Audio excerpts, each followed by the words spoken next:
वाकई आपकी समातों की नजर करूं अगर आप बेदार हों। दामन वक्त में आप गुंजाइश तो नहीं बड़ी तेजी से पेश करना चाहूंगा।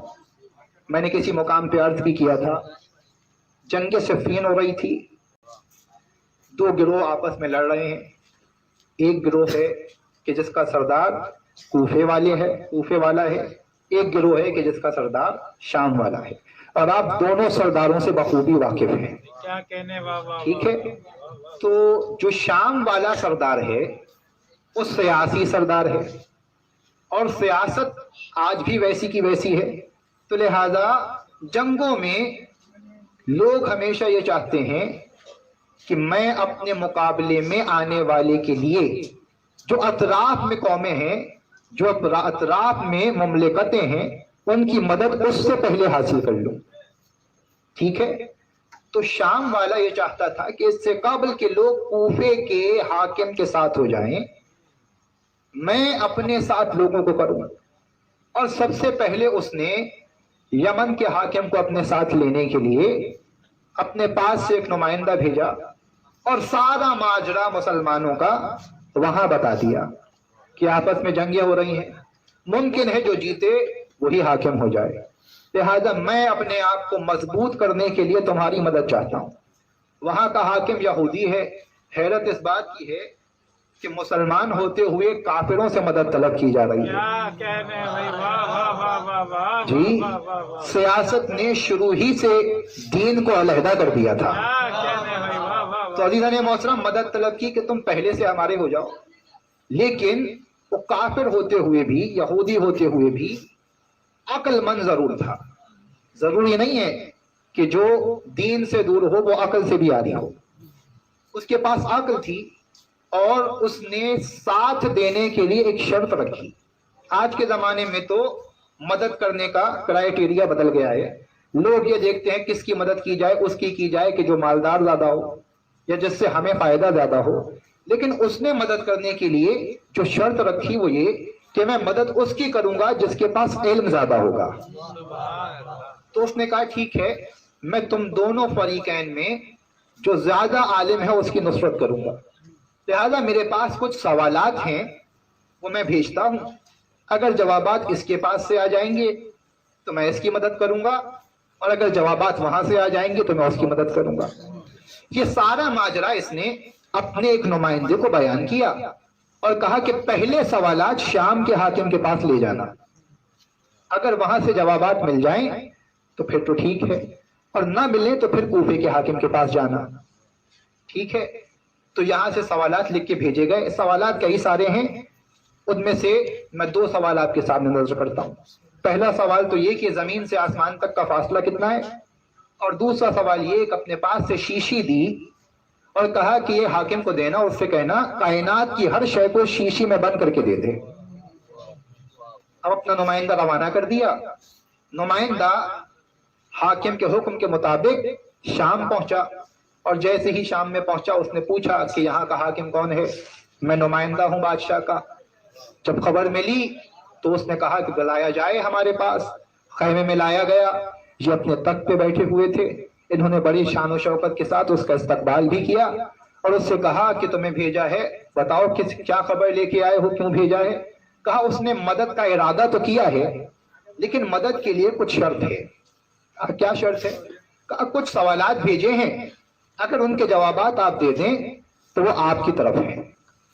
हाकिम ने कहा ठीक है, बयान करो, हम सवालात का जवाब देंगे।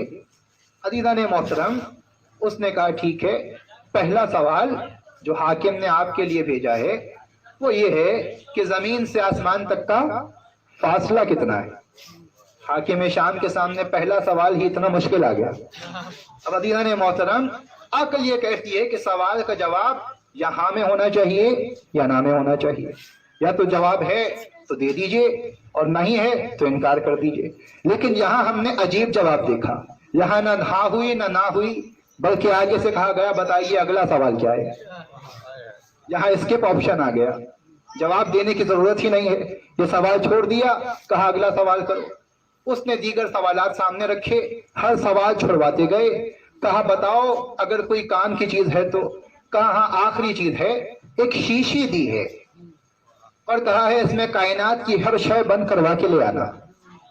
اب حاکم شام پریشان ہو گیا، کسی سوال کا جواب تو آتا ہو، اتنی شرمندگی۔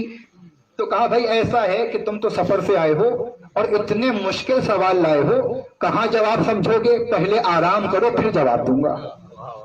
تو انہیں آرام کرنے کے لیے سپاہیوں سے کہا کہ لے جاؤ اور کم سے کم 3 دن آرام کروانا پھر بھیجنا۔ تو لے گئے آرام کروانے کے لیے، لیکن یہ بھی تو حاکم تھے نا، اور ہوشیار بھی بہت تھے۔ وہ آرام کرنے پہنچا اور انہوں نے اپنا نمائندہ بلایا، کہا شام والے کپڑے اتارو، کوفے والے کپڑے پہنو۔ یہ جو سوالات لے کے آیا ہے وہ جائے، اس سے پہلے تم جاؤ، جواب وہاں سے لے کے آؤ اور ہمیں آ کے بتاؤ۔ عزیزان محترم، وہ بھی یہ جانتا تھا کسی مشکل سوال کا جواب کہیں سے ملے نہ ملے، علی کے پاس سے ضرور ملتا ہے۔ کہا جاؤ، جو سارے سوال لے جاؤ، شیشی بھی دے دی، کہا جاؤ علی سے جواب لے آنا۔ اب یہ کوفے والے لباس پہن کے علی کی خدمت میں پہنچا، دیکھا کہ علی حسب معمول سوالوں کے جواب ہی دے رہے تھے۔ ایک ایک بندہ کھڑا ہوتا جاتا تھا، سوال کرتا تھا، اور علی کی محفل کا حسن یہ تھا کہ سائل سوال کرنے کے بعد تشنا نہیں رکھتا تھا۔ بھئی یہاں آپ مجھ سے کوئی سوال کریں، میں جواب دوں، ممکن ہے کہ آپ کی جو نیت ہے وہ پوری نہ ہو، آپ جو چاہتے ہیں جواب وہ نہ ملے، پھر سوال کریں۔ لیکن علی کی محفل میں ایک سوال کرنے والا دوسری بار سوال نہیں کرتا تھا، پہلی ہی بار ایسا جواب مل جاتا تھا کہ دوسرے سوال کی مہلت ہی نہیں رہتی تھی، ضرورت ہی نہیں رہتی تھی۔ تو اس نے دیکھا کہ ایک ایک شخص کھڑا ہوتا ہے، سوال کرتا ہے، بیٹھ جاتا ہے۔ علی نے کہا اب ہے کوئی جسے کوئی سوال کرنا ہو، یا ہم نماز کے لیے جائیں؟ اس نے ہاتھ اٹھایا اور کہا یا علی، میں کوفے کا رہنے والا ہوں اور آپ کا چاہنے والا ہوں، میرے پاس بھی کچھ سوال ہیں جو آپ سے پوچھنا چاہتا ہوں۔ مولا کائنات نے مسکرا کے اسے دیکھا، کہا نہ تو کوفے کا رہنے والا ہے نہ میرا چاہنے والا ہے۔ علی وہ ہے جو دلوں کے حال جانتے ہیں۔ اب جب پہلا ہی جملہ اس نے یہ سن لیا تو اس کے پاس مزید کچھ کہنے کے لیے بچا ہی نہیں۔ علی نے کہا جو سوال پوچھنا چاہتا ہے تو پوچھے گا یا میں جواب دیتا جاؤں گا؟ کہا یا علی جواب جانتے ہی ہیں، تو یہ سوالات ہیں میرے پاس تحریر شدہ ہیں، یہ سوالات لیجئے اور ان کے جوابات دے دیجئے۔ اب عزیزان محترم، اس وقت میں علی کیسے بتائیں کہ زمین سے آسمان تک کا فاصلہ کتنا ہے، کیسے یہ سائنسی بات سمجھائیں؟ علی نے کہا ایک بار نظر اٹھا، جتنی دیر میں تیری نظر آسمان تک پہنچی اتنا ہی فاصلہ زمین سے آسمان تک کا ہے۔ نوری سال کا سفر کیسے سمجھایا جاتا؟ یہ آنکھ نور ہے، اسی نور کے ذریعے سمجھا دیا۔ جتنی تیزی سے نور پہنچتا ہے اسی رفتار سے چلو گے تو اتنی جلدی پہنچ جاؤ گے۔ عزیزان محترم، اب کام کے سوال کی طرف آتے ہیں۔ شیشی دی علی کے ہاتھ میں اور کہا کہ کائنات کی ہر شے کو شیشی میں بھر دیجئے۔ جو لوگ موضوع سے متصل ہیں انہیں نتیجہ بڑا بہترین ملے گا۔ کائنات کی ہر شے شیشے میں بھر دیجئے۔ مولا کائنات نے کہا اچھا ایک کام کرو، جو کوزہ پانی سے بھرا تھا اس شیشے میں پانی ڈال دیا، ڈھکن لگا کے دے دیا، کل لے جاؤ، کائنات کی ہر شے میں نے اس شیشی میں بند کر دی۔